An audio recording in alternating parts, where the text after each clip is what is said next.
ఈరోజు విత్త మార్కెట్లలో ప్రధానమైనటువంటి అంశమైనటువంటి స్టాక్ మార్కెట్ల గురించి మనం తెలుసుకోవడానికి ప్రయత్నం చేద్దాం.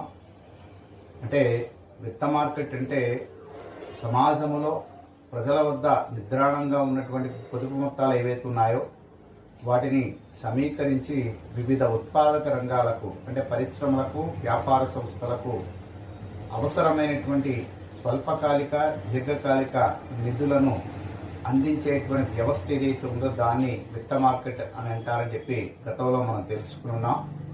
అందులో ఆ విత్త మార్కెట్లో జరిగేటువంటి కార్యకలాపాల యొక్క స్వభావాన్ని బట్టి స్వల్పకాలిక ద్రవ్య అవసరాలకు నిధులను అందించేటువంటి వ్యవస్థను ద్రవ్య మార్కెట్ అని, అలాగే దీర్ఘకాలిక ద్రవ్య అవసరాలకు నిధులను సరఫరా చేసేటువంటి వ్యవస్థని మూలధన మార్కెట్ అని చెప్పేసి అనుకున్నాం.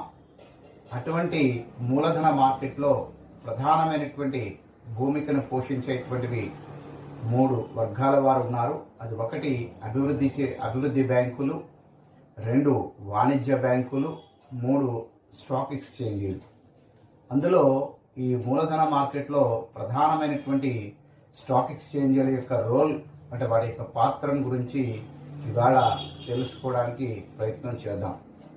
అంటే స్టాక్ ఎక్స్చేంజీ అనేటప్పటికీ ఇందులో ముందు స్టాక్ అంటే ఏంటి, ఎక్స్చేంజ్ అంటే ఏంటి, సాధారణ సరళమైనటువంటి భాషలో అవగాహన చేసుకున్న తర్వాత దాని యొక్క డెఫినేషను, అలాగే స్టాక్ ఎక్స్చేంజీలు చేసేటువంటి కార్యకలాపాలు అంటే అవి నిర్వర్తించేటువంటి విధులను గురించి తెలుసుకున్నాం. ముందుగా స్టాక్ ఎక్స్చేంజీలో స్టాక్ అంటే ఏంటి, ఎక్స్చేంజ్ అంటే ఏంటో అర్థాన్ని తెలుసుకోవడానికి ట్రై చేద్దాం. అంటే స్టాక్ అని అంటే సాధారణ పరిభాషలో, వ్యాపార భాషలో సరుకు అని చెప్పి అంటాం.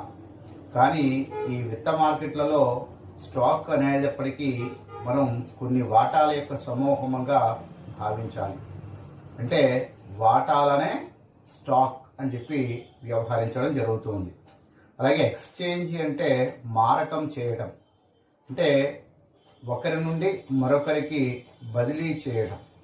అంటే స్టాక్ ఎక్స్చేంజీలు చేసేటువంటి ప్రధానమైనటువంటి విధి ఏంటంటే పెట్టుబడిదారుల దగ్గర ఉన్నటువంటి డబ్బును వివిధ కంపెనీల యొక్క వాటాలలోకి మార్చడానికి, అలాగే పెట్టుబడిదారుల దగ్గర ఉన్నటువంటి వాటాలను వారికి డబ్బు అవసరమైనప్పుడు నగదులోకి మార్చుకోవడానికి అవకాశమైనటువంటి అనువైనటువంటి ఒక వేదిక ఏదైతే ఉందో దాన్ని స్టాక్ ఎక్స్చేంజ్గా లేదా స్టాక్ మార్కెట్గా వ్యవహరించవచ్చు.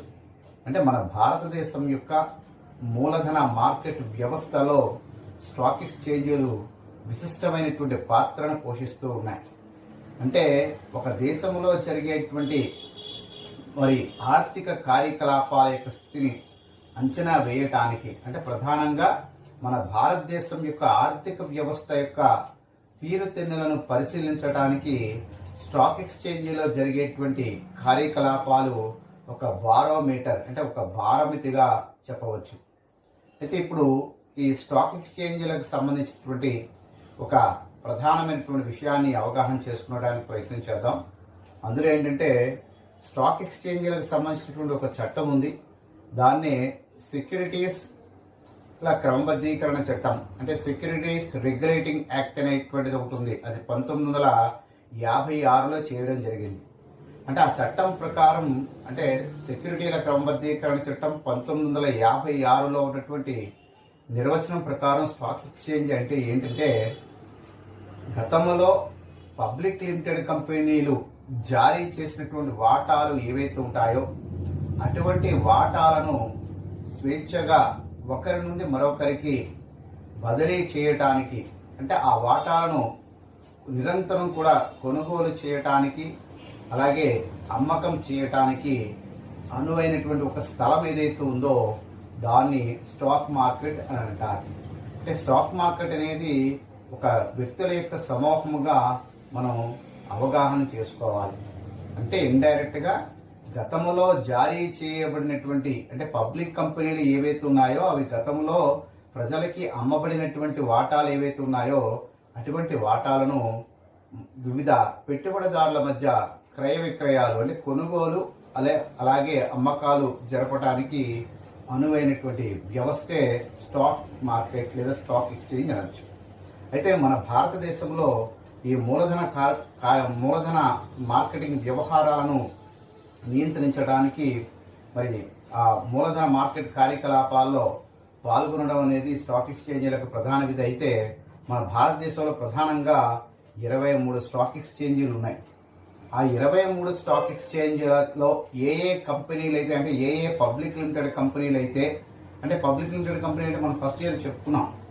ఏ కంపెనీ అయితే తన యొక్క కనీస మూలధనం 5 లక్షల రూపాయలు కలిగి ఉంటుందో, అలాగే తన యొక్క పేరు చివర లిమిటెడ్ అనేటువంటి పదాన్ని కలిగి ఉంటుందో, అలాగే కనీస సభ్యుల సంఖ్య 7, గరిష్ట సభ్యుల సంఖ్య అపరిమితంగా కలిగి ఉంటుందో, ఆ కంపెనీ తప్పనిసరిగా పరిచయ పత్రాన్ని ప్రజలకు జారీ చేసి తద్వారా వాటాలను అమ్మి తాము జారీ చేసేటువంటి వాటాలలో పెట్టుబడి పెట్టమని ప్రజలను ఆహ్వానిస్తూ ఒక ప్రకటన ఇచ్చి ఆ వాటాలు అమ్మడం ద్వారా మూలధనాన్ని సమకూర్చుకున్నటువంటి ప్రతి కంపెనీని పబ్లిక్ కంపెనీ అని చెప్పి మనం ఫస్ట్ ఇయర్లో అనుకున్నాం.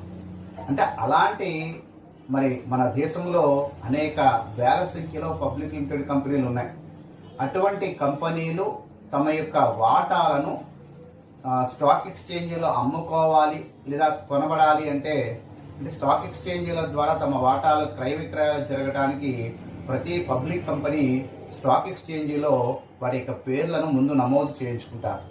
దాన్నే లిస్టింగ్ అని అంటాం, అంటే జాబితాలో చేర్చబడటం అని అంటాం. అలా ఒక స్టాక్ ఎక్స్చేంజీలో నమోదైనటువంటి పబ్లిక్ కంపెనీల యొక్క వాటాలను నిరంతరం యథేచ్ఛగా అమ్మటానికి కొనటానికి అవకాశం కల్పించేటువంటి ప్రదేశం ఏదైతే ఉందో దాన్ని స్టాక్ మార్కెట్ అని చెప్పచ్చు. అయితే ఈ స్టాక్ మార్కెట్లకు సంబంధించినటువంటి విధుల గురించి ఇప్పుడు మనం ప్రస్తావన చేస్తే, స్టాక్ ఎక్స్చేంజీలు ప్రధానంగా నిర్వహించేటువంటి విధుల్లో మొట్టమొదటిది సెక్యూరిటీలకు మార్కెట్ సౌకర్యాన్ని కల్పించడం. సెక్యూరిటీలకు మార్కెట్ సౌకర్యాన్ని కల్పించడం అంటే గతంలో పబ్లిక్ కంపెనీలు జారీ చేసినటువంటి వివిధ వాటాలు పెట్టుబడిదారుల దగ్గర, అంటే ప్రజల మధ్య ఉన్నప్పుడు ఆ ప్రజల వద్ద ఉన్నటువంటి వాటాలను నిరంతరం క్రయ విక్రయాలు అంటే కొనుగోలు అమ్మకాలు చేయడానికి అనుకూలమైనటువంటి పరిస్థితులను స్టాక్ ఎక్స్చేంజీలు కల్పిస్తాయి. అయితే ఇక్కడ నిరంతరం అంటే ఇక్కడ ఒక విషయాన్ని గమనించాలి. అంటే సంవత్సరానికి ఉండేటువంటి రోజుల సంఖ్య 365 రోజులు అంటాం, నెలలు అయితే 12 అని అనుకుంటాం. అలాగే వారానికి ఉండేటువంటి రోజులు 7 అని తెలుసు. కానీ స్టాక్ ఎక్స్చేంజ్ వర్కింగ్ అవర్స్ మనం చూసినట్టయితే, అంటే స్టాక్ ఎక్స్చేంజ్ యొక్క కార్యకలాపాలు నిర్వహించేటువంటి కాలాన్ని మనం పరిశీలన చేసినట్టయితే ప్రతి స్టాక్ ఎక్స్చేంజ్ సోమవారం నుండి శుక్రవారం వరకు మాత్రమే పనిచేస్తాయి. అంటే Saturday Sunday holiday stock exchange. అంటే ఈ ప్రతి సోమవారం, అంటే ప్రతి మంగళవారం, ప్రతి బుధవారం, ప్రతి లక్షవారం, ప్రతి శుక్రవారం కూడా ఉదయం 9:55 నుండి మధ్యాహ్నం 3:30 మధ్య మాత్రమే స్టాక్ ఎక్స్చేంజీలో ఈ వాటాల క్రయ విక్రయాలు జరగడం, అంటే ట్రేడింగ్ అనేది జరగడం అనేది జరుగుతూ ఉంది.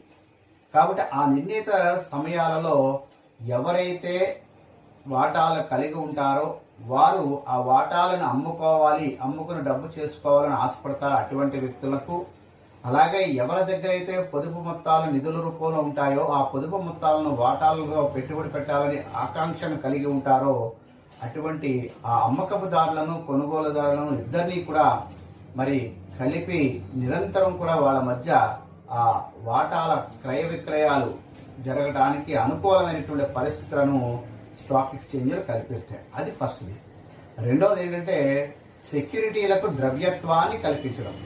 ఇక్కడ ద్రవ్యత్వాన్ని ఇంగ్లీష్లో లిక్విడిటీ అని అంటారు. అంటే ఏదైనా ఒక ఆస్తి, మన దగ్గర ఉన్నటువంటి ఆస్తి అతి తక్కువ సమయంలో నగదులోకి మార్చుకునే అవకాశం ఉంటే ఆ స్థితిని ద్రవ్యత్వం అంటే లిక్విడిటీ అని అంటాం. అంటే ఇండైరెక్ట్ గా ఎవరైతే గతంలో పబ్లిక్ కంపెనీల్లో వాటాలను కొని ఉంటారో ఆ వాటాలు కొన్నటువంటి వ్యక్తి తనకు డబ్బు అవసరమైతే గనక ఆ వాటాలను అమ్మి నగదులోకి మార్చుకోవడానికి, అలాగే కొంతమంది దగ్గర డబ్బు ఉంటుంది, ఏదైనా కంపెనీలో పెట్టుబడి పెట్టాలనేటువంటి ఆశయం కలిగి ఉంటారు.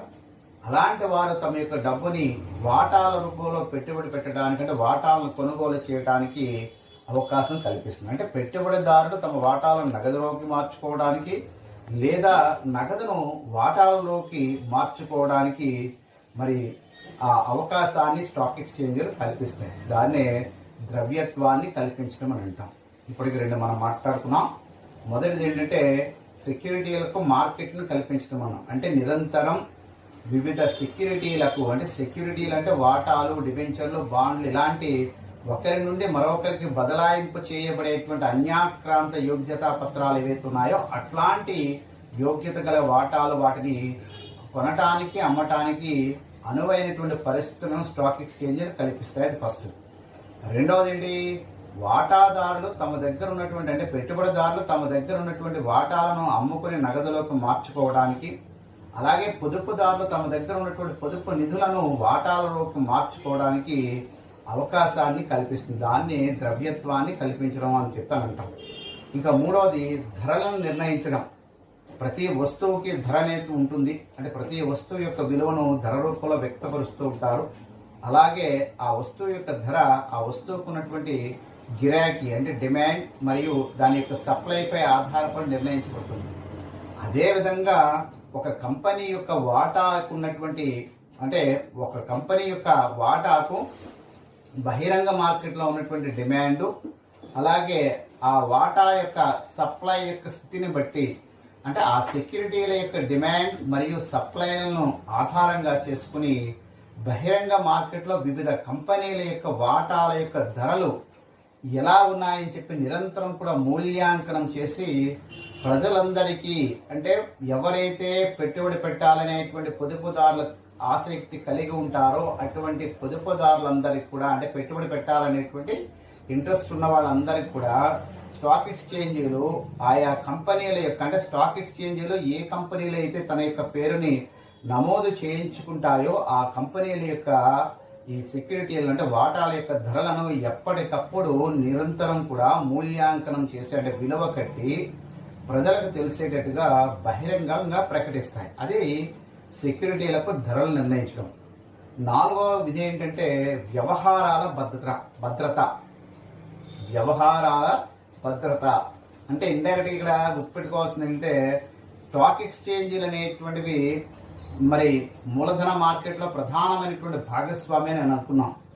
అయితే ఈ స్టాక్ ఎక్స్చేంజీల యొక్క కార్యకలాపాలన్నింటినీ కూడా కంట్రోల్ చేయడానికి స్టాక్ ఎక్స్చేంజీల పైన ఎవరుంటారంటే securities exchange board of India, దాన్ని సెబీ అని అంటారు. అంటే ఒక అధికార యంత్రాంగం ఉంటుంది, సెబీ అనేటువంటి అధికార యంత్రాంగం ఉంటుంది. ఆ సెబీ యొక్క గైడ్ లైన్స్ ప్రకారం, అదే విధంగా సెక్యూరిటీల క్రమబద్ధీకరణ చట్టం 1956 చట్టములో ఉన్నటువంటి రూల్స్ అన్ని కూడా స్టాక్ ఎక్స్చేంజీలు అనుసరిస్తూ పనిచేస్తూ ఉంటాయి.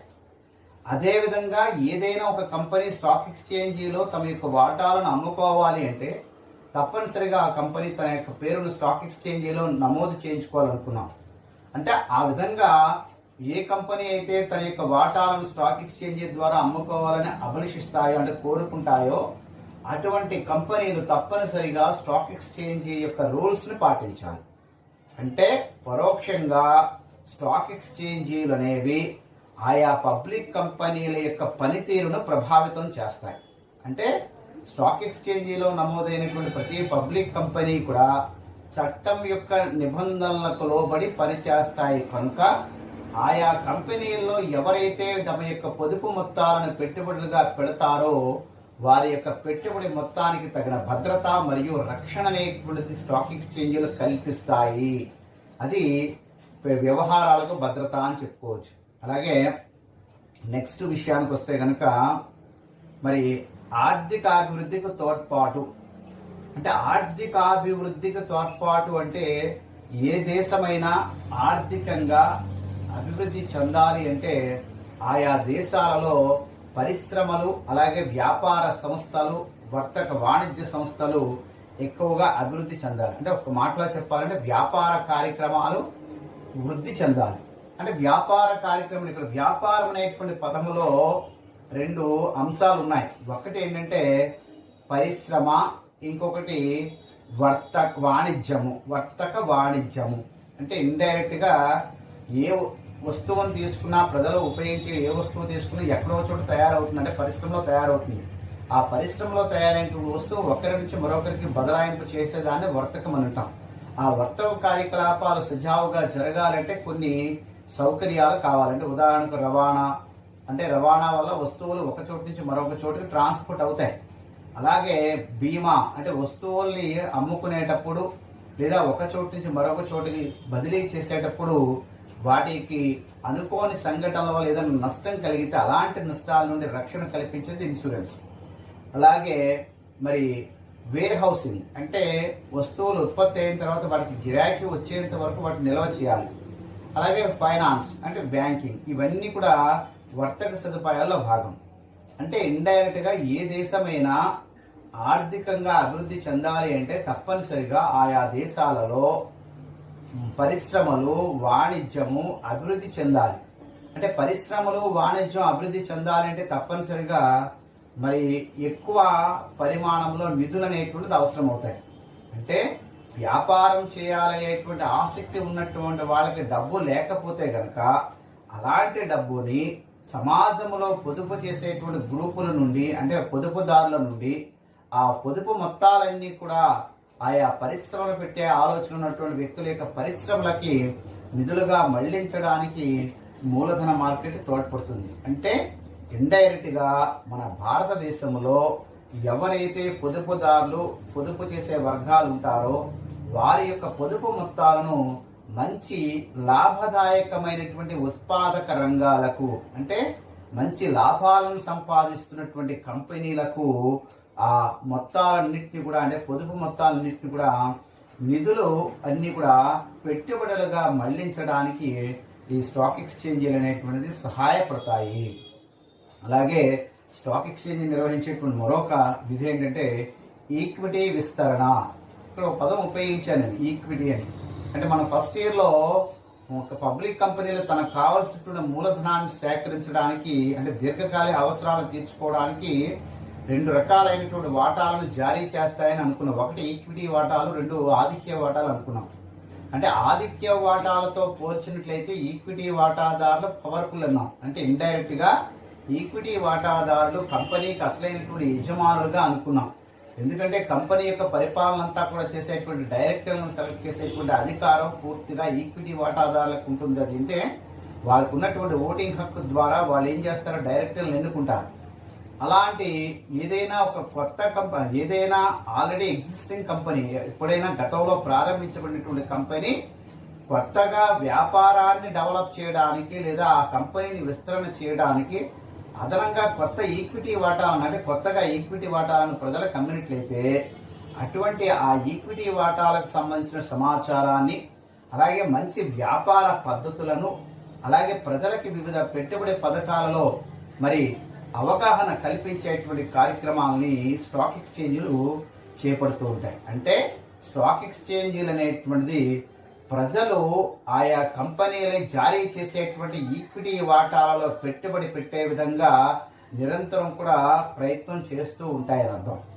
అలాగే నెక్స్ట్ ఇంకొకటి ఏంటంటే లాస్ట్ది స్టాక్ ఎక్స్చేంజీల యొక్క మరొక ముఖ్యమైనటువంటి విధి ఏంటంటే స్పెక్యులేషన్కి అవకాశం కల్పించడం.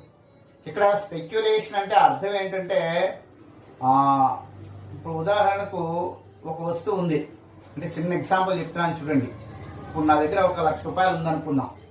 ఇప్పుడు ఈ 1,00,000 రూపాయలు కూడా రేపటికి లేదా ఎల్లుండికి ఒక 2 రోజుల్లో అంటే వాళ్ళని రేపు వదిలేసి ఎల్లుండికి అంటే 2 రోజుల్లో ఈ 1,00,000 రూపాయలలో 1,10,000 రూపాయలు అయిపోవాలి. అంటే ఆ 1,00,000 మీద 10,000 రూపాయలు లాభం రావాలని నేను అనుకున్నాను అనుకోండి. నేను ఏం చేస్తాను, ఇప్పుడు మార్కెట్లో ఈ 1,00,000 రూపాయలు ఇందులో పెట్టుబడి పెడితే బాగుంటుంది, వెంటనే ఏది పెరుగుదల వల్ల నాకు లబ్ధి చేకూరుతుందని ఆలోచిస్తే నాకు వెంటనే ఒక ఆలోచన వచ్చింది. బంగారం రేటు రోజు రోజుకి పెరుగుతున్నట్టు మనకు మార్కెట్లో విశ్లేషణ ద్వారా తెలుస్తుంది. అంటే నేను వెంటనే ఏం చేశానంటే ఒక బంగారు దుకాణం దగ్గరికి వెళ్ళి ఉదాహరణకు డబ్బులు ఊరికి ఎవరికి రావని చెప్తుంటాడు కదా మనకి, ఎవరు లలిత జ్యువెలరీ, ఆ షాప్ దగ్గరికి వెళ్ళాను అనుకోండి. వెళ్ళి వెంటనే ఆ షాప్ అయిన దగ్గరికి వెళ్ళి అయ్యా నాకు ఈ 1,00,000 రూపాయలకు తగ్గట్టుగా నాకు బంగారం ఎంతైతే ఎన్ని గ్రాములు అయితే వస్తుందో అన్ని గ్రాములు నాకు వెయిట్ వేసి ఇవ్వండి అంటే వెంటనే అతను ఆ 1,00,000 రూపాయలు తీసుకున్న షాప్ యొక్క యజమాని నాకు నేను ఇచ్చినటువంటి 1,00,000 రూపాయలకు తగ్గట్టుగా ఒక 20 గ్రాముల బంగారం ఇచ్చాడు అనుకోండి. అంటే 20 గ్రాముల బంగారం 1,00,000 రూపాయలు నేను కొనుక్కున్నాను.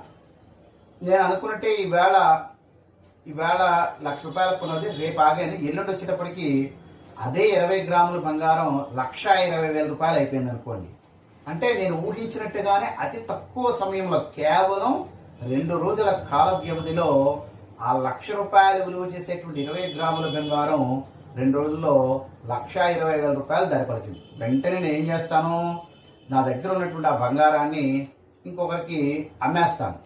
అంటే అమ్మడం వల్ల నాకు ఎంత లభిస్తుంది అంటే, నేను గతంలో పెట్టుబడి పెట్టింది 1,00,000, ఇప్పుడు 2 రోజులు ఆగిన తర్వాత దాని మీద మళ్ళీ నాకు వెనక్కి వచ్చింది ఆ 1,00,000 మీద అదనంగా 20,000 రూపాయల లాభం వచ్చింది. దాన్ని స్పెక్యులేషన్ అంటారు. అంటే వాటాల ధర, పబ్లిక్ కంపెనీలు జారీ చేసినటువంటి గతంలో జారీ చేసినటువంటి వాటాలు ఏవైతే ఉంటాయో ఆ వాటాలు అతి సమీప భవిష్యత్తులో ఇవాళ కాకపోతే రేపు కాకపోతే ఎల్లుండి కాకపోతే అవతల ఎల్లుండా, అంటే ఒక కొన్ని రోజుల్లో కానీ కొన్ని వారాల్లో కానీ లేదా కొన్ని నెలలలో కానీ ఆ సెక్యూరిటీల యొక్క ధరలలో వచ్చే చేంజెస్ అంటే మార్పుల వల్ల లాభం పొందడం కోసం నేను ప్రస్తుతం ఉన్నటువంటి రేటుకి ఆ సెక్యూరిటీలను అంటే వాటాలను, సెక్యూరిటీ అంటే ఒకటే గుర్తుపెట్టుకోండి, వాటాలను గుర్తుపెట్టుకుని సింపుల్గా, అలాంటి సెక్యూరిటీలు అంటే ఆ వాటాలను నేను తక్కువ ఇప్పుడు ఉన్నటువంటి రేటుకి కొని నేను ఆశించిన విధంగా రేటు పెరిగితే వెంటనే అమ్మేస్తాను.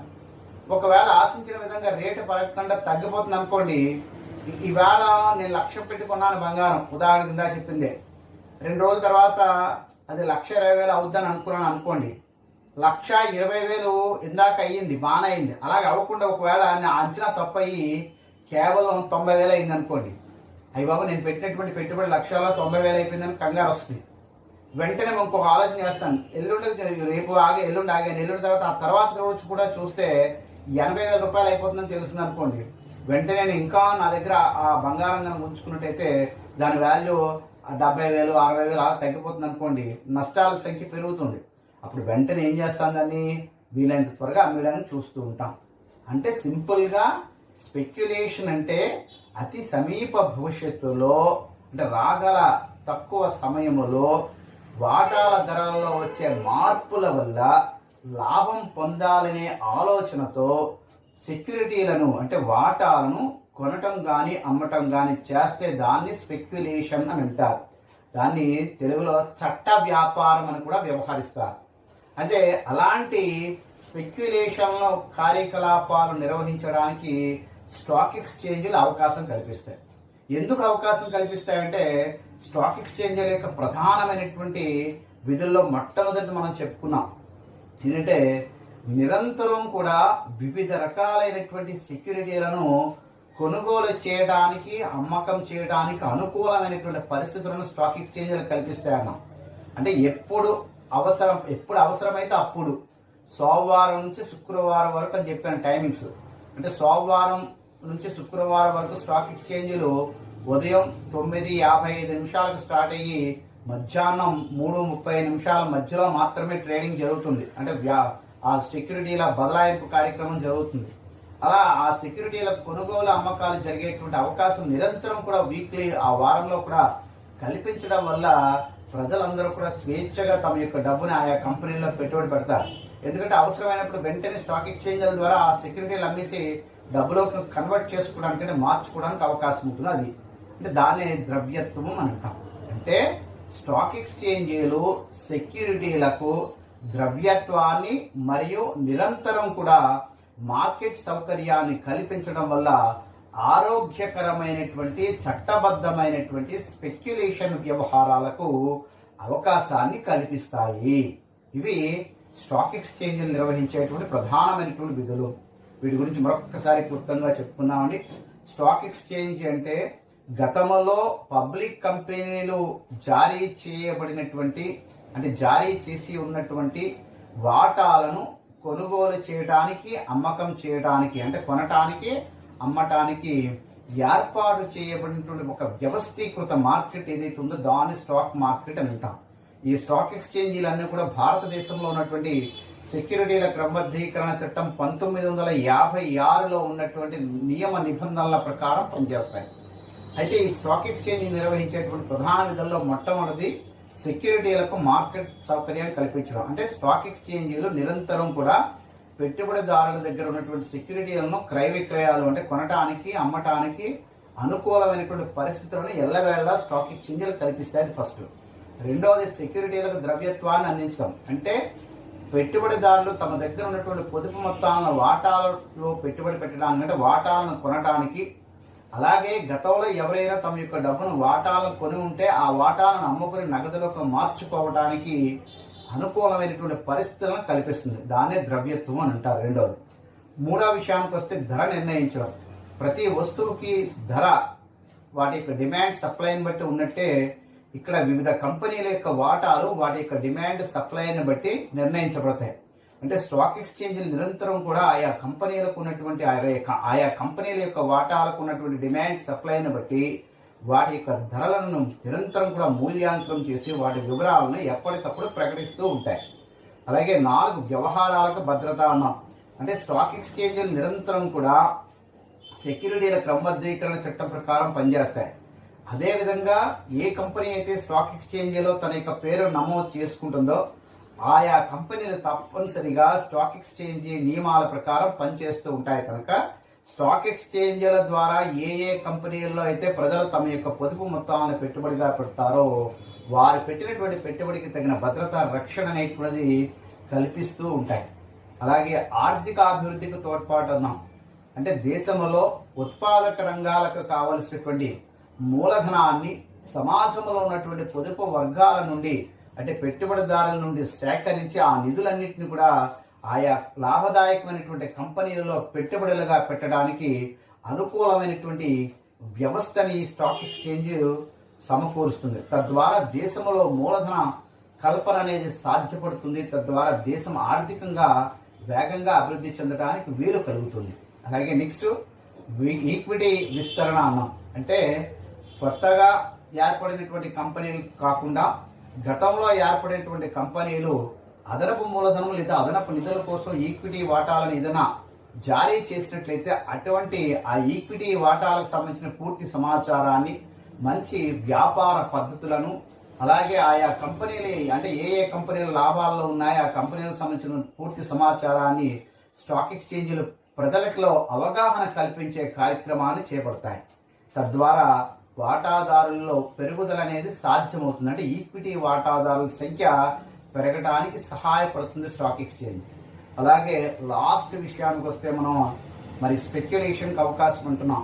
అంటే స్పెక్యులేషన్ అంటే సమీప భవిష్యత్తులో మన దగ్గర ఉన్నటువంటి వాటాలు ఏమైనా ఉన్నట్టయితే వాటి ధరల్లో వచ్చేటువంటి మార్పుల వల్ల లాభం పొందటానికి ఆ వాటాలను కొనటం కానీ అమ్మటం కానీ చేస్తే దాన్ని స్పెక్యులేషన్ అంటాం.